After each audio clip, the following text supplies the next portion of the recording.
briefly go through a few of the questions I asked him. I mentioned news reports about the pervasive culture that we read was in the division, that many senior lawyers, supervising attorneys, and others believed the civil rights law should not be enforced in a race-neutral manner and should never be enforced against blacks or other national minorities. And I asked him whether when he came into the division, since he was in charge of the transition for the division, that he was certainly aware of these, well, for the entire department, he was in charge of the transition, what steps he took to investigate that culture of the division he was inheriting. And he refused to say that he did any investigation, except to say that he didn't believe anyone in his division had those views. So I took that to be a denial that he did any investigation.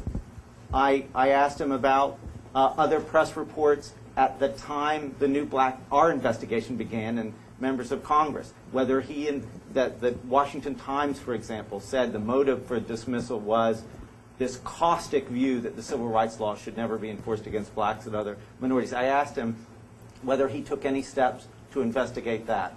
He did not.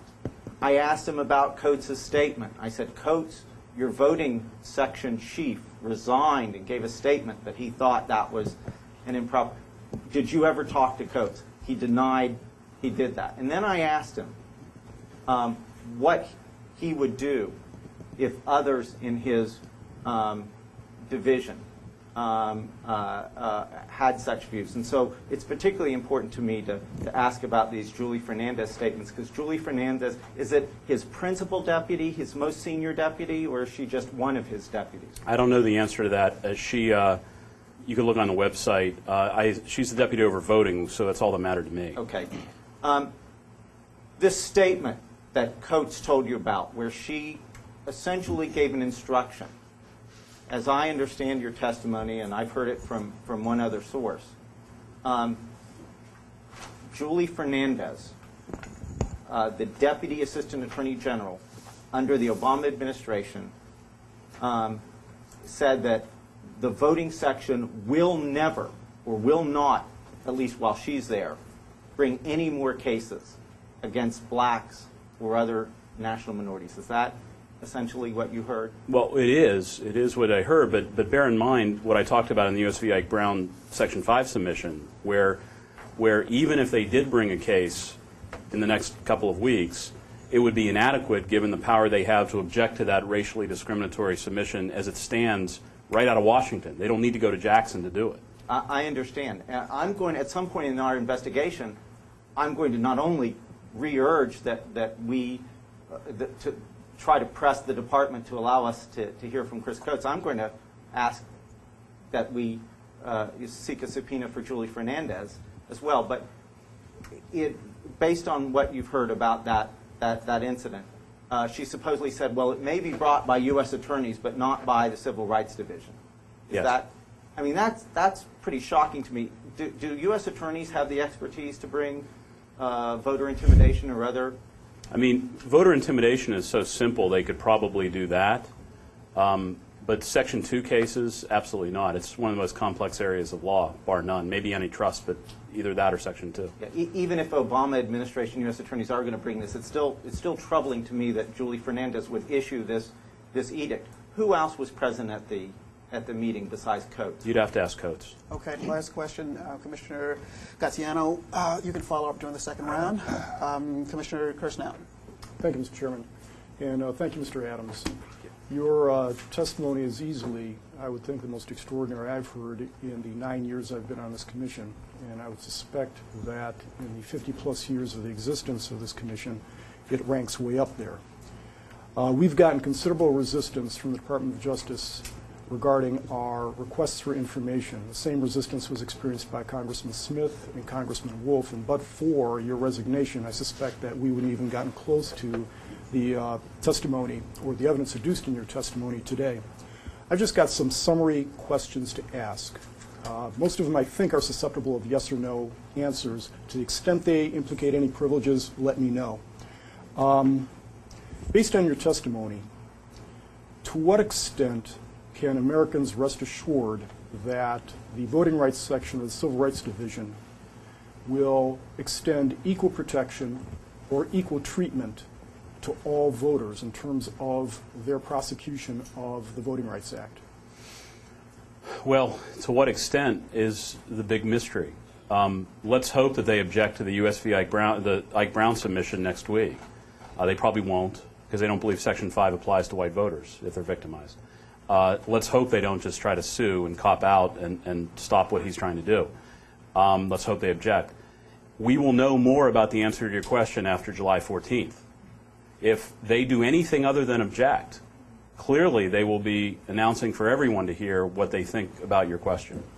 As you sit here today, do you feel confident that Americans can be confident that they will be extended equal protection or equal treatment by the section? If the department objects to the Ike Brown submission, I will begin to change my mind about their attitude. If they do anything other than object, I will not change my mind. Taking the obverse of the new Black Panther Party case, if a member of the Ku Klux Klan or the National White People's Party or the Nazi Party, Aryan Nations, was stationed outside a polling place with full respective regalia, Klan outfit, Nazi Party outfit, carrying a baton, shouting racial epithets and making threats, would you consider that to be something that is an 11B violation? Okay. I don't want to err by not hearing one of your facts, but as I understand your question, it was the Klan out in front of a polling place in front, I assume, meaning at the entrance, shouting racial epithets. Did they have a weapon in your fact pattern? I'm sorry. Batons similar to that carried by the... There's absolutely no question about that. I mean, to brandish a weapon, which a nightstick is, the department, on many cases involving criminal matters, have viewed a nightstick as a deadly weapon. There's case law in that regard. To have a deadly weapon like a nightstick in front of a polling place in Klan regard. I mean, everyone here knows the answer to that question. We don't even need to ask it. It's just reality. Right. I'm going to ask you a series of questions that I think may be susceptible of inaccurate, false, incorrect, however you want to respond. I understand it's your position that no one in this particular case has lied, that is, had an intent to deceive or mislead. But based on some of the testimony we've heard thus far, prior to your testimony, I'd like to ask you the following set of questions. Did career attorneys rather than administration political appointees make the decision to dismiss the new Black Panther case? I see where you're... In my mind, and I think in the minds of anyone who fairly reads the Vacancy Reform Act with credibility, political appointees made the decision. Okay. Was the totality of law and facts such that it dictated dismissal in this case? That's one I won't answer. Okay. Is this a case that would subject DOJ attorneys to Rule 11 sanctions? That's one of the most outlandish things I've heard throughout this whole affair, that we were in violation of Rule 11, and it's personally offensive because it's not true.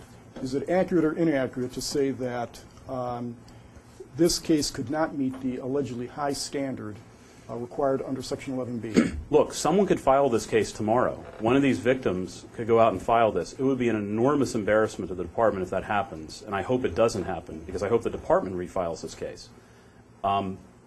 They would win this case if a private plaintiff brought it.